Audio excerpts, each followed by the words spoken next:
نحن الذين بايعوا محمدا على الجهاد ما بقينا أبدا। যখন আমরা স্বাধীনতার সুবর্ণ জয়ন্তী পালন করছি, সেই সময় যে ঘটনাগুলি এখানে ঘটানো হলো এটা অত্যন্ত দুঃখজনক। এবং সবথেকে আশ্চর্যের বিষয় যে যেখানে স্বাধীনতার সুবর্ণ জয়ন্তী এবং জাতির পিতা বঙ্গবন্ধু শেখ মুজিবের জন্মশতবার্ষিকী আমরা উদযাপন করছি, সেই সময় আমাদের অনেক বিদেশি অতিথি আসছেন, অনেকে বার্তা দিচ্ছেন। সেই ব্রিটেনের রানী থেকে শুরু করে সৌদি আরবের বাচ্চা থেকে সকলের বার্তা আমরা পাচ্ছি। এত বড় একটা সম্মান বাংলাদেশ পাচ্ছে, সেখানে কারা খুশি হতে পারলেন না? আমাদের 26শে মার্চ প্রাইম মিনিস্টার মোদির আসার কথা, তাকে আসতে দেওয়া যাবে না, বাধা দেওয়া কেন? আমার এই প্রশ্ন। আজকে যে হেফাজতে ইসলাম তারা কর্মসূচি দেয়, তারা কি দেওবন্দে যায় না শিক্ষা গ্রহণ করতে? তাই এই সমস্ত ঘটনা যদি ঘটায় তো উচ্চশিক্ষায় দেওবন্দ যাবে কিভাবে? সেটা কি তারা একবারও চিন্তা করেছে? আমরা তো কওমি মাদ্রাসায় সনদ দিচ্ছি, তাদের শিক্ষার ব্যবস্থা করেছি, তাদের কারিকুলাম ঠিক করে দিচ্ছি, যাতে তারা বাইরে দেশে বিদেশে চাকরি পায়, তারও ব্যবস্থা আমরা করে দিয়েছি। তারপরেও তারা এই তাণ্ডবটা কেন ঘটালো? আর তাদেরকে প্রথমেই আমরা দেখলাম কি বিএনপি তাদেরকে সমর্থন দিচ্ছে। বিএনপি জামাত জোট কীভাবে সমর্থন দিচ্ছে সেটাই আমার প্রশ্ন। প্রাইম মিনিস্টার মোদি আসবেন, সেখানে তাদের আপত্তি। এখানে একটা ছোট্ট ঘটনা আমি বলি, আমার খুব অবাক লাগে এদের কর্মকাণ্ড দেখে, বিশেষ করে বিএনপি। প্রথমে খুব আপত্তি হয় হেফাজতের সাথে যত রকমের মদত দেওয়া, এবং আপনারা জানেন যে এখানে যে জ্বালাও পোড়াও কিছু করতে হবে সেই পরামর্শ, সেটাও তারা যেমন দিয়েছে। আবার পরবর্তীতে যখন দিয়ে এসেছেন তখন আবার তার সমর্থনও দেয়। কাজে এদের কোনো রাজনৈতিক কোনো আদর্শ নেই, কোনো আদর্শ নিয়ে তারা চলে না। আমি একটা কথা স্মরণ করে দিতে চাই। এটা ছিল 1991 সালের, আপনারা জানেন মে মাসে 21শে মে রাজীব গান্ধী মৃত্যুবরণ করেন। তার উপর বোমা মারা হয় এবং তিনি তার অন্ত্যেষ্টিক্রিয়ায় আমরা যোগদান করেছিলাম। তখন বাংলাদেশের প্রধানমন্ত্রী ছিল খালেদা জিয়া। তখনও কিন্তু বিশ্বের বিভিন্ন রাষ্ট্র থেকে সবাই এসেছিলেন, আমেরিকার প্রেসিডেন্ট, তারপরে গ্রেট ব্রিটেনের প্রিন্স চার্লস থেকে শুরু করে প্যালেস্টাইনের রাষ্ট্রপতি ইয়াসির আরাফাত সহ সকলে উপস্থিত। সেখানে আমরা গিয়েছি। প্যালেস্টাইনের রাষ্ট্রপতি ইয়াসির আরাফাত সাহেব যখন স্বাভাবিক বাংলাদেশের প্রধানমন্ত্রীকে দেখে তিনি হ্যান্ডশেক করার জন্য হাত বাড়ালেন, খালেদা জিয়া হাত গুটায় বসে থাকলেন। কিন্তু সেই খালেদা জিয়াকেই আমরা দেখলাম মোদি সাহেবের সাথে হ্যান্ডশেক করা ছবি, সে হাত যেন আর ছাড়ে না। এবং শুধু তাই না, তার সাথে টেলিফোনে তার যে সেই মানে খিলখিল করে হাসি, হাস্যোজ্জ্বল মুখ এবং তার যে হাসির আওয়াজ, সেটাও তো সকলে কানে বাজে। আবার যখন আমাদের সুবর্ণ জয়ন্তীতে মোদি সাহেব আসবেন তখন তাকে আবার বাধা দেওয়া এবং হেফাজতের সাথে হাত মিলানো কেন? এই প্রশ্নের জবাবটা কোথার থেকে পাবো জানি না, কিন্তু প্রশ্ন আমি রেখে গেলাম। তো আজকে কি ঘটনা ঘটিয়েছে তারা? যখন আমরা সাধারণ সুবর্ণ জয়ন্তী পালন করি তখন শুরু করলো হেফাজতের তাণ্ডব। এই হেফাজত তো একা না, হেফাজতের সাথে তো জামাত বিএনপিও জড়িত এবং তাদের প্রত্যেকটা কর্মকাণ্ডই তো দেখা যায়। এবং হেফাজতের সকলেই যে এর মধ্যে জড়িত তাও কিন্তু নয়, এটাও বাস্তবতা। তারপর আমরা দেখেছি যে 26 তারিখ হেফাজত একটা গুজব ছড়ালো কি বায়তুল মোকাররমে মানুষ মারা হয়েছে ইত্যাদি ইত্যাদি। এবং তারা 26 তারিখ থেকে 31শে মার্চ পর্যন্ত যে সহিংসতা চালায়, এবং 27-28 তারিখ হেফাজতের পক্ষে বিএনপি জামাতের বিবৃতি দেশবিরোধী ষড়যন্ত্রের ধারাবাহিক অংশ। 28শে মার্চ তারিখে হরতাল থেকে সারা দেশে বিনা উস্কানিতে পরিকল্পিতভাবে তারা তাণ্ডব চালায়। তা আওয়ামী লীগ অফিস, দলীয় নেতাকর্মীদের বাড়ি ঘর, সরকারি অফিস আদালত, পরিবহনে হামলা এবং ভাঙচুর ও পোড়ানো হয়। আমি কিছু ছবি এখানে মাউন্ট স্পিকার আপনার অনুমতি কিছু ছবি আমি দেখাতে চাচ্ছি, কারণ ছবি এগুলো আমার কাছে এমনিতেও আছে, তা আমি মনে করি যে এটা অনলাইনে দেখলে সবাই ভালোভাবে দেখতে পারবেন যে কীভাবে তারা একের পর এক আক্রমণ চালাচ্ছে যে সারা দেশে। এছাড়া শাপলা চত্বরে তারা তাণ্ডব শুরু করে এবং পুলিশের উপর আক্রমণ করে, ভূমি অফিস পোড়ায়। পুরা ব্রাহ্মণবাড়িয়াতে সব থেকে বেশি তাণ্ডব তারা করেছে। আমরা একটা পর একটা ছবিগুলি, গাড়ি পোড়ানো, বাস পোড়ানো, ট্রাক পোড়ানো, মানে এমন ধরনের কোনো কাজ নাই সেদিন তারা না করেছে। ভূমি অফিস পুড়িয়ে দিয়েছে, বহু মানুষ এখন তাদের জমির জন্য কাটাকাটি করে। আওয়ামী লীগের নেতাকর্মীদের বাড়ি ঘর বেছে বেছে সেখানে আগুন দিয়ে পোড়ানো। আমরা ছবিগুলো একটা পর একটু দেখালে পরে আপনারা বুঝতে পারবেন যে কীভাবে তারা আগুন নিয়ে খেলছে। পরবর্তী, রেল লাইন আগুন, রেল ভাঙচুর,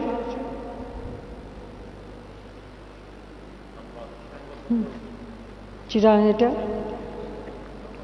ছোট্ট শিশুদের সামনে নিয়ে এসেছে, তাদের সামনে দিয়ে তাদের দিয়ে এসব করা হচ্ছে। তাদের হাতে লাঠি, অস্ত্র এবং সব ব্যাগের ভিতরে তাদের বিস্ফোরক দ্রব্য নিয়ে ঘুরে বেড়াচ্ছে। ছাত্রলীগের সভাপতি শোভনের বাড়ি আগুন দিয়ে পুরো কোরআন শরীফ, এটা সব থেকে দেখা দরকার যে বাড়িতে আগুন দেওয়া শুধু না, কোরআন শরীফ পর্যন্ত পুড়িয়ে দিয়েছে। তারা কেমন ইসলামে বিশ্বাস করে সেটাই তো প্রশ্ন, যে ইসলামে তারা কীভাবে বিশ্বাস করে, কী ধর্মে বিশ্বাস করে যে তারা কোরআন শরীফ পর্যন্ত পড়ায়। নেক্সট, পরবর্তী,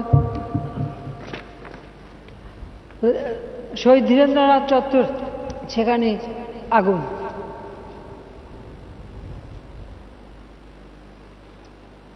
ট্রাক, মোটরসাইকেল অগ্নিসংযোগ।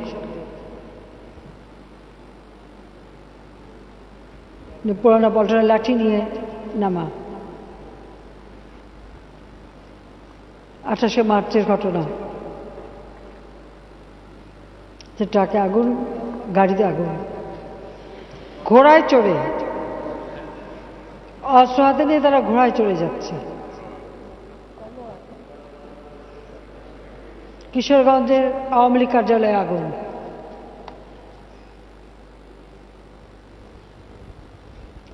যে বিভিন্ন স্থানে বাস, ট্রাক, ট্রেন, বিভিন্ন জায়গায় আগুন দেওয়া, এটা 28শে মার্চ তাদের হরতালের নামে এই তাণ্ডব।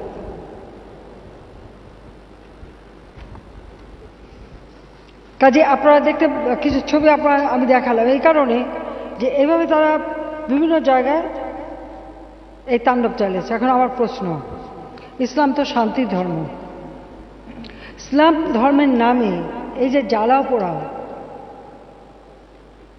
এটা কীভাবে আসলো? তবে এটা নতুন কিছু না। 2013 সালে আমরা দেখেছি এই বিএনপি জামাত কিভাবে চলন্ত গাড়িতে আগুন দিয়ে মানুষকে পুড়িয়েছে, কিভাবে মানুষের উপর আক্রমণ করেছে, সেগুলো আমরা দেখেছি।